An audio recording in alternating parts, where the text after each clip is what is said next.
The first step in bleeding control is direct pressure. Whether it's a clean sterile gauze or a t-shirt, place that directly over the wound to control bleeding. Make sure that you don't peek and check the wound frequently. Once you've put that layer of bandage on the skin, keep it in place. By removing it will just cause the clots to come off and cause the bleeding to continue. So we want to make sure we leave that in place, never remove it. If that bandage becomes blood soaked, just add more layers to that.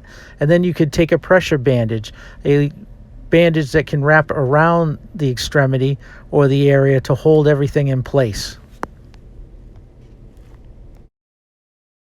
If you have a deep wound like a gunshot wound, you can take this 2-inch cling gauze and actually pack it into the wound, as in the picture here.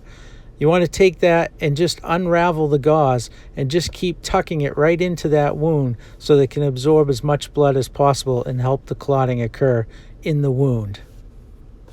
After you've applied that to the wound and put it in the wound, you can use a 4x4 bandage to place on top of that packing and then wrap it with some more bandaging to hold everything in place as a pressure bandage.